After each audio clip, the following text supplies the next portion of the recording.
That's the detail everyone seems to overlook.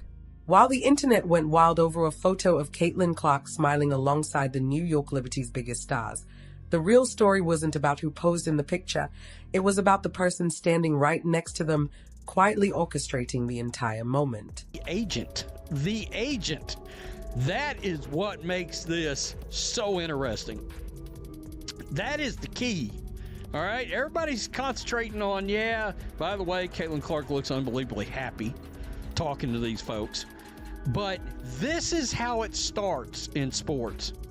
This is how it starts in the NFL. This is how it starts in the NBA. When you start seeing the wheels in motion, there's signs. There's signs before eventually a player gets traded, a player eventually... A lot of you watching have already connected the dots, and you were right. That photo wasn't just a friendly post-game chat. It was a signal. The opening move in a high-stakes chess match that could decide the future of the WNBA's biggest star. And today, we're going to reveal the hidden weapon in this battle, a contractual loophole being carved out right now in the league's CBA negotiations, one that could give Caitlin Clark all the leverage she needs to force her way out of Indiana far sooner than anyone thought possible. That we're a community of narrative analysts here. So if you value this kind of deep dive investigation, hit that like button to let me know we're on the right track. Now, let's get into it. The firestorm all began with one single photograph, snapped in the tunnels of Barclays Center on July 16th. On the surface, it looked harmless enough. Clark, sidelined with her latest injury, sharing a laugh with Liberty coach Sandy Brondello and superstar Brianna Stewart. But here's what turned that innocent moment into something far bigger. The presence of one other person in that huddle, Clark's agent, Aaron Kane.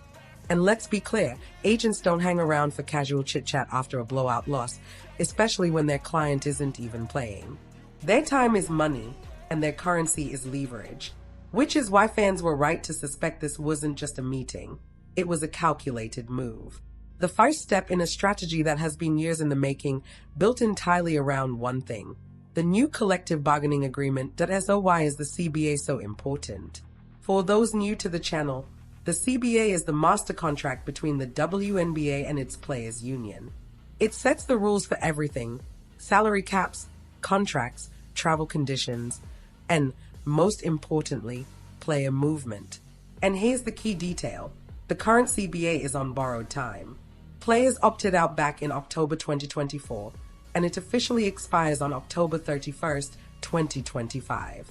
Which means right now, behind closed doors, the entire balance of power in the league is being renegotiated. And you can bet a savvy agent like Kane is watching every detail, ready to seize on anything that could give her client the upper hand. But before we break down how Clark could leave, we need to answer the bigger question. Why would she want to? Sadly for Indiana, the evidence is stacking up. First, the physical toll. Clark is a generational talent, but what good is that if she can't stay on the floor? This season alone, she's missed 10 regular season games with multiple injuries and hasn't managed more than 5 consecutive appearances. Her latest setback, a groin injury on July 15th, left her visibly emotional, and the numbers don't lie. Without Clark, the Fever collapsed to a 4-10 record. Their offense sinks by an average of 12 points per game whenever she's out. In short, the team is completely dependent on her. And yet, when asked about the relentless punishment Clark takes on the court, head coach Stephanie White's response shocked fans. Numbers prove it. Without Clark, the Fever's record drops to a dismal 4-10. Their entire offense craters, with their points per game average falling by 12 points when she's not playing. It just is what it is. That's not a defense, that's a surrender. And it's exactly the kind of quote that makes agents and superstar players start looking for the exit. What do you think? Was that a coach defending her player? Or was it a red flag for a much deeper problem? Drop your thoughts in the comments below, because make no mistake, that statement right there is the motive. It's the crack in the foundation that someone like Aaron Kane can exploit. That's the why behind the entire push for an exit, a generational talent, repeatedly injured, frustrated, and led by a team that doesn't seem equipped, or even willing, to protect her. So now that we've established the motive, let's get into the part the mainstream media won't touch. The how. How does Caitlin Clark's agent actually pull off an escape when she's locked into a 4-year rookie contract? This is where the high-level chess match comes into play.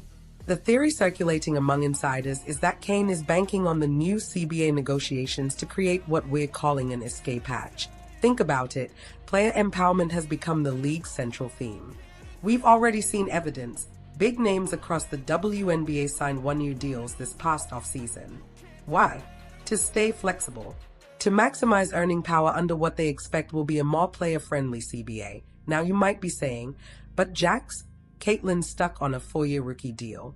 That's different. And you're right.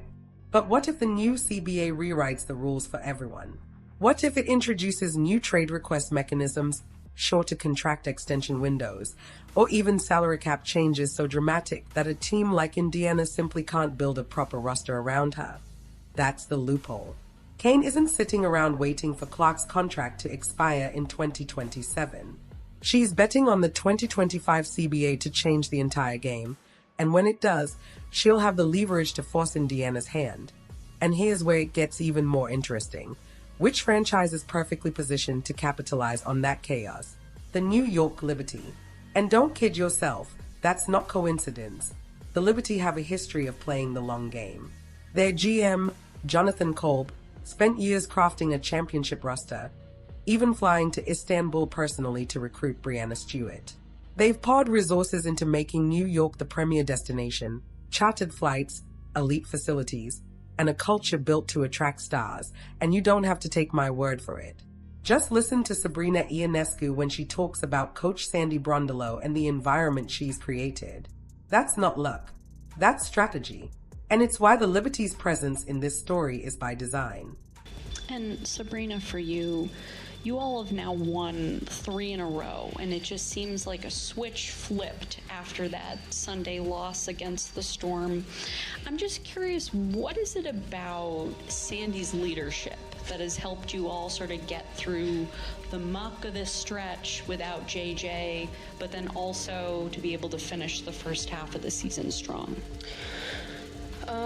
Well, I mean, there was just this understanding of we got to just find a way and stay together, and we have all we need in the locker room. And, you know, obviously I think we were losing some of those games ourselves. Like, we were just not coming out with the right energy. We were not playing Liberty basketball, and there was kind of just this realization of if we just kind of settle into doing that, we're in a really good spot. And so obviously Sandy continued to... The contrast couldn't be sharper.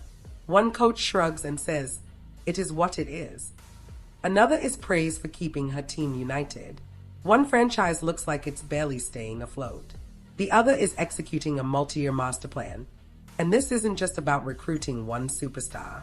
It's about offering a completely better alternative at the exact moment when the rules of player movement in the WNBA are on the verge of being rewritten.